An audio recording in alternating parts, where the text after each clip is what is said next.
আসসালামু আলাইকুম। বিন্দুস কিচেনে আপনাদের স্বাগতম। আমি আজকে আপনাদেরকে রান্না করে দেখাবো বিফ রোস্ট।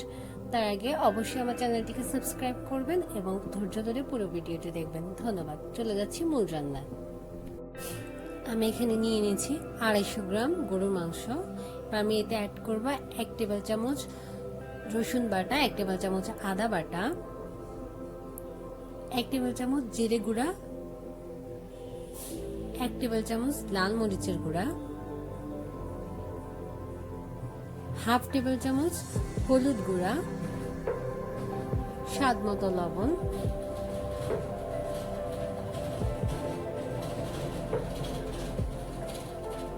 হাফ টেবিল চামচ ধনে গুঁড়া,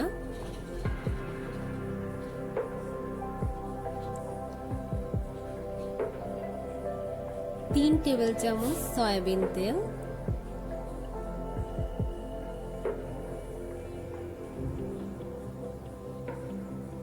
এবার আমি এটাকে ভালো করে হাত দিয়ে মেখে নিব। হাত দিয়ে মাখলে মাংসের ভিতরে মশলাটা খুব ভালোভাবে ঢুকে যাবে। এটা আমি দিয়ে দিয়েছি 1 কাপ পরিমাণ পেঁয়াজ কুচি। এবার দিয়ে দেব 1 কাপ পরিমাণ পানি। এবার আমি প্রেসার কুকারের ঢাকনাটা লাগিয়ে দিয়ে 5টা সিটির জন্য অপেক্ষা করব। এবার আমি প্রেসার কুকারের ঢাকনাটা খুলে নিলাম।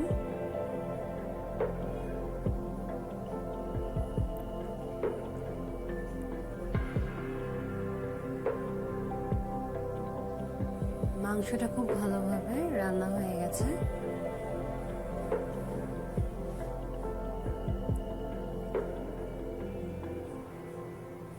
এবারে মাংসটাকে অন্য পাশে রেখে একটা প্যান নিয়ে তাতে দিয়ে দিলাম 2 টেবিল চামচ সয়াবিন তেল। এই পর্যায়ে চুলার আঁচটা লো ফ্লেমে থাকবে। এবার আমি দিয়ে দিলাম কিছু আস্ত জিরা,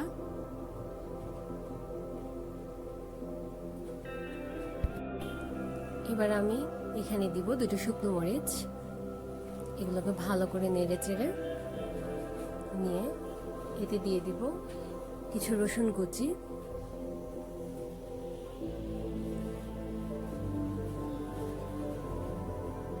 এরপর এর মধ্যে দিয়ে দিব হাফ কাপের মতো পেঁয়াজ কুচি,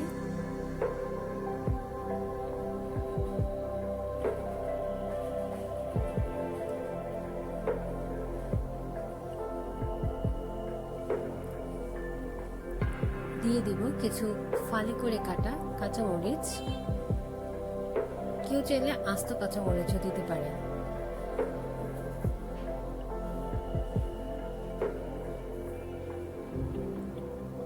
লবণ দিয়ে দিব স্বাদ মতো।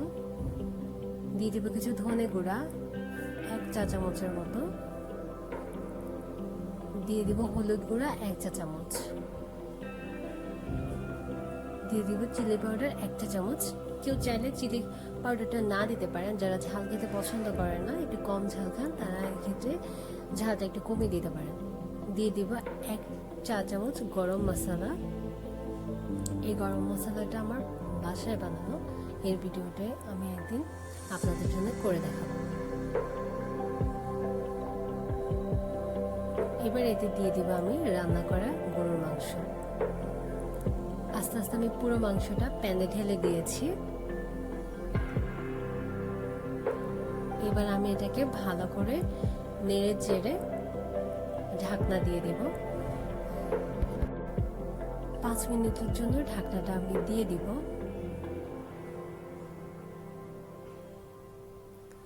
ফিরে এলাম 5 মিনিট পর। দেখতেই পাচ্ছেন মাংসটা খুব সুন্দরভাবে রান্না হয়ে গেছে এবং তেলগুলো উপরে উঠে এসেছে। এবার আমি এটাকে ভালো করে নেড়ে দিব। নেড়ে চেড়ে দিতে হবে যাতে প্যানের গায়ে না লেগে যায়।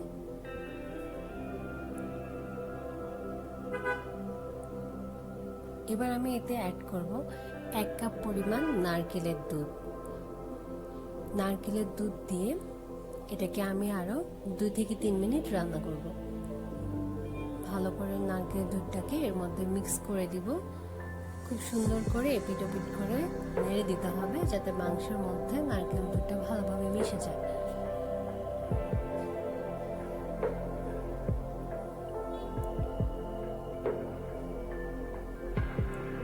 এবার আমি এটাকে ঢাকনা দিয়ে দিব 2 থেকে 3 মিনিটের জন্য।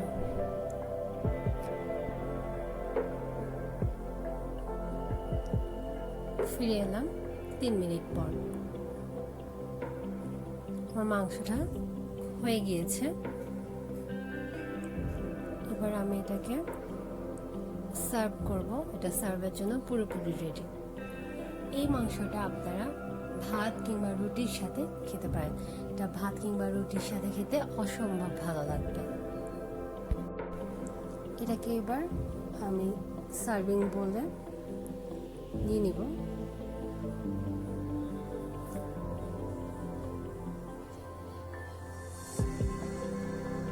প্লিজ ভিডিওটি যদি ভালো লেগে থাকে আমার চ্যানেলকে অবশ্যই সাবস্ক্রাইব করবেন।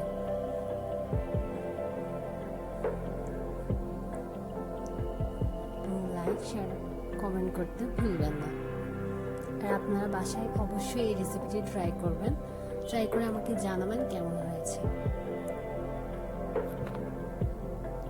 এই হলো আমার বিফ রোস্ট।